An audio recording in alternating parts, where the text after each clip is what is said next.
Yo, I'm going to go over my song Harborside on Neptune. Welcome to my first YouTube video. Here I'm going to talk to you guys about kind of go more in depth in some of the things I was doing in my little kind of 1 Minute Friday videos. Excited to do this. I think it'll give a lot of people kind of something they can kind of see and maybe take in their own project. I don't want to make tutorial videos that are just showing you how to like use sidechain or something like that. I want to create something where you can see something, take it, and then try it in your own project, or give you the ability to be like, oh man, I could do that. He didn't even see to do that kind of feeling. And so what you heard was just the sort of part of the second drop in this song. It's, if you haven't heard it before, it's kind of a more of like a beat kind of feel than a song. I kind of wanted it just to feel like a feeling than a song. So that's kind of what I went with. And so I'm going to show you this sound that I was working on because I think it's really cool. And you probably won't really know where it came from. So I wanted to share that today as well. So here I'm going to go in, and in this sound particularly, I have recently been messing around with like a bunch of 808s and just adding a bunch of crazy effects on them and seeing what it does. In this case, I decided just to take the straight up operator instrument that comes in Ableton, and I didn't even do anything to it. I used the initial sine wave. I think I brought the attack up a bit, and it's also duoed with the sub. I'll show you in a minute, but I took out all the low ends for this one, but the sub and that instrument are playing the same thing. So the sub mostly there just so that it's a cleaner bass sound. A lot of the effects you can see, I added 3 OTTs, a distortion, phaser, all this stuff. I didn't want the sub frequencies to be affected by that. If you are doing stuff like that, you should stop and do your own sub channel. When you add a bunch of those effects, it can really muddy up that sound, and you really want that low end to be clean, in my opinion.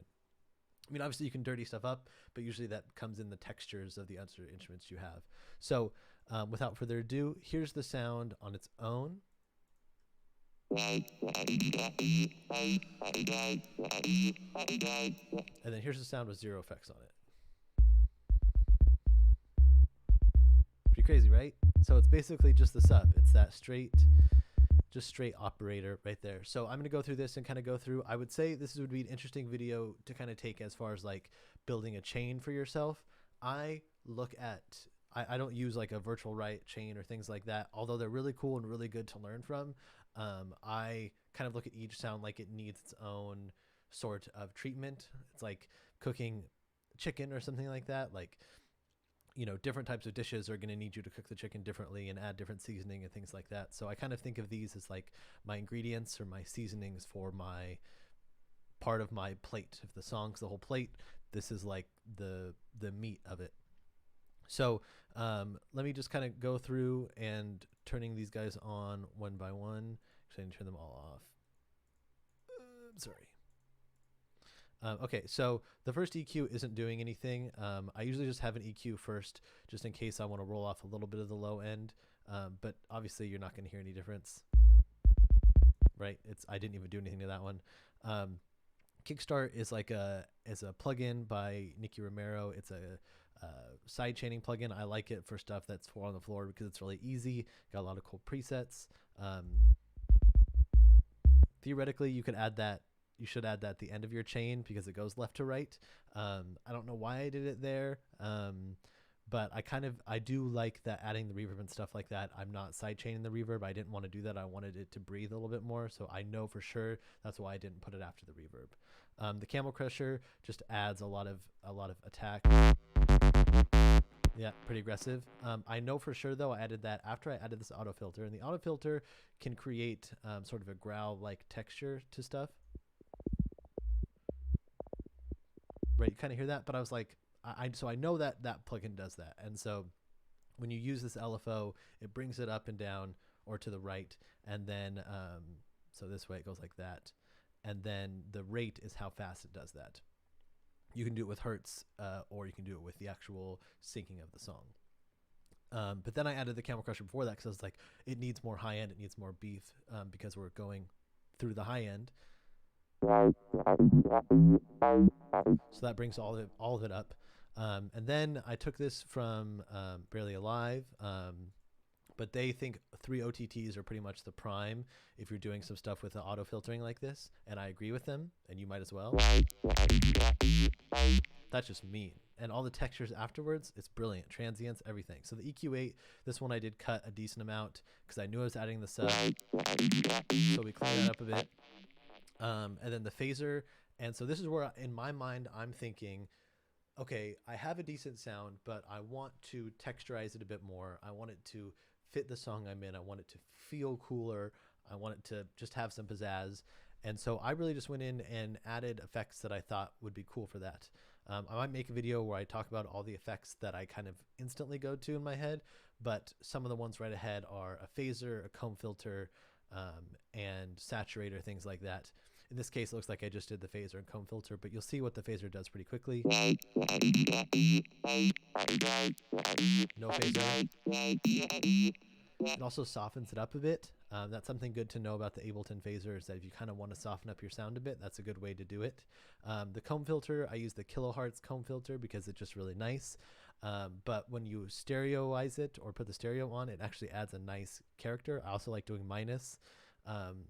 It tells you what it does. I don't really know what it does, but it sounds cool. So here's it without the comb filter, and then with. It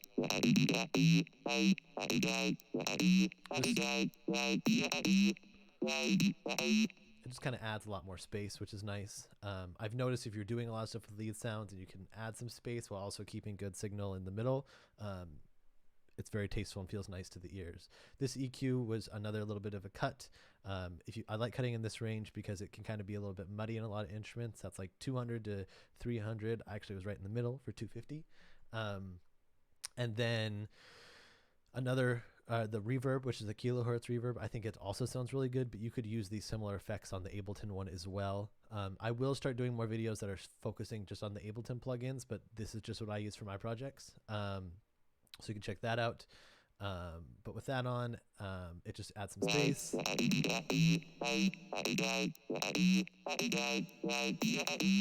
that's nice. I like that. And then the auto filter, the last one is just for builds. I use this to kind of transition things a lot, but I'll show you the automation I use for that, just because maybe if you don't know it, it's a cool thing to use. I did not mean to do that. Show automation. So I use it as for build, so you'll hear it here. Right, it's that thing. So I usually have that at the end just so that it encapsulates everything. So again, here's it without all the effects. And then with all of them. So that's pretty much that sound. I hope this video kind of showed you a cool way to kind of get to a sound with just using a sub wave or a sine wave in like a sub form. So feel free to subscribe. It'd be cool if you did, and like the video and shared it if you think someone else might think this is sort of cool. I put out a song every Wednesday, so go check those out if you haven't. And thanks again.